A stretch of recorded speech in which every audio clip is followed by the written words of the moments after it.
So welcome back to our Scala to Spark class on our day 35 when we are working with classification tasks.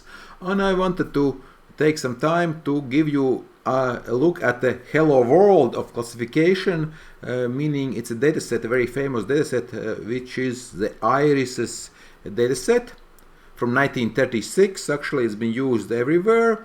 And your task will be, of course, today your exercise will be to use an existing model to perform classification, basically. So this is a dataset from 1936 by famous statistician Fisher, and so what is it? It's basically irises, three types of irises. If you work with flowers, you probably know the types. So let's take a look. So the dataset is something like this. You have four attributes, right? Those are the petals and sepal lengths. These are the the different lengths of the flower plant, basically. On results, you have iris setosa, you have iris versicolor, and you have iris virginica. So basically, so your model, right? We can use this information to train the data and try to predict new iris, basically, out of these three types, basically. What do we need? So we need, of course, here, since this is very simple CSV type of data set, we need to prepare it, of course, right? So these things we already done before, but also I'll go it over quickly. So we load it as CSV, right? We try to guess the schema. So what happens is when we print the schema, is of course we get these type of columns: C0, C1, C2, C3, C4. Why?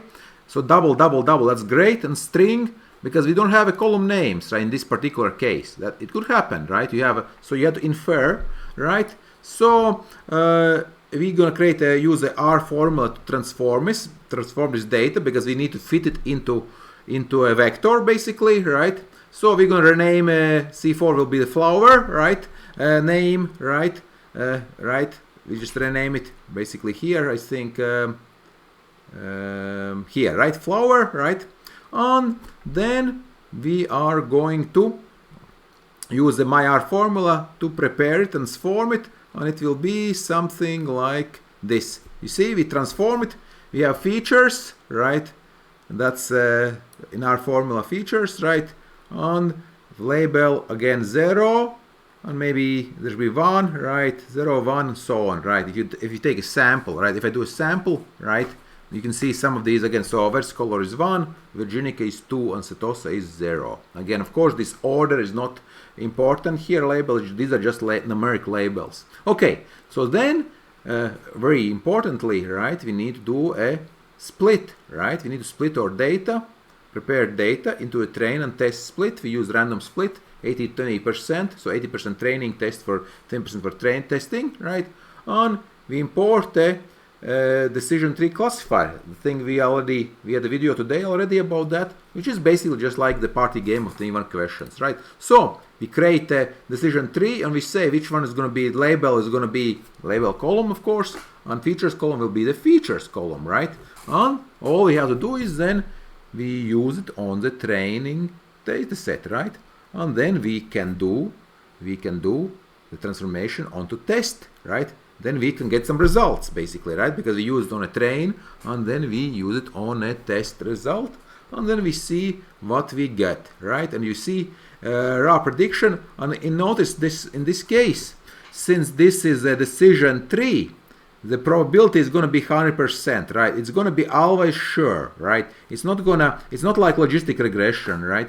This is actually the raw prediction, right? Will be, the numerics here doesn't really matter, right?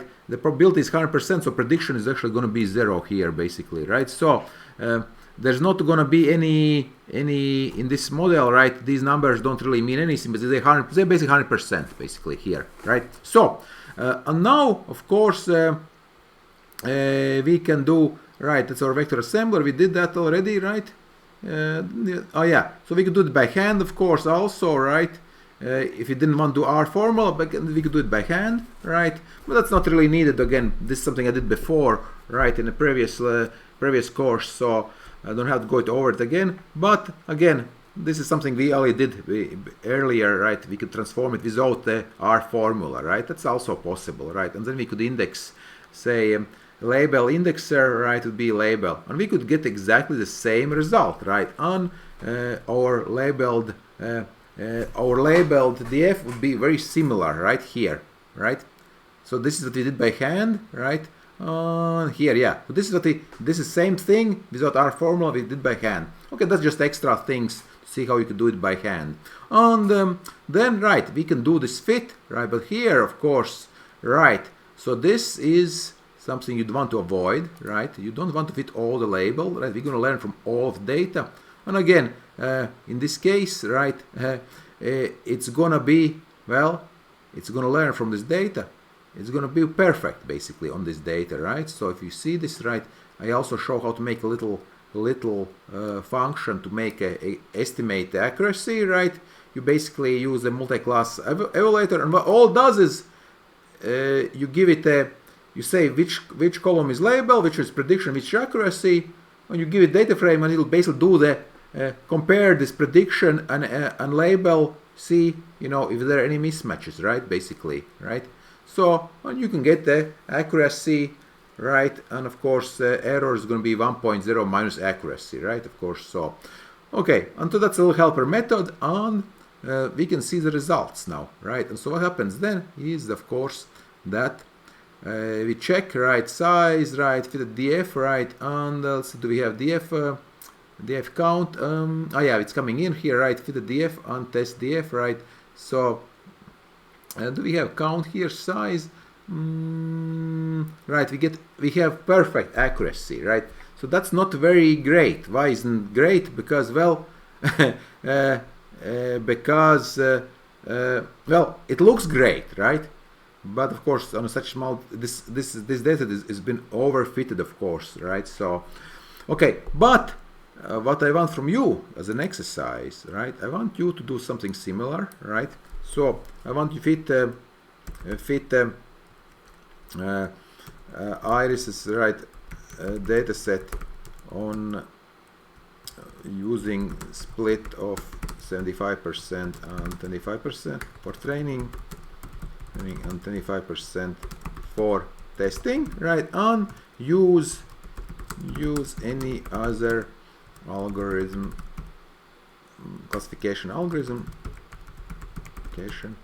besides decision tree. So logistic regression would be fine, right? So again, if you want to take a look which ones you can use, right, again, so you can see them here, right? There's logistic regression, decision tree classifier, and there's some other ones. Maybe you can try some other ones, right? So one more, basically, another algorithm. So what do you need? So that's basically so to do a little bit more open-ended. So just do a split. So how do you split it? Well, you can do it with here, right? It's easy, right? So prepare df, right? Prepare df.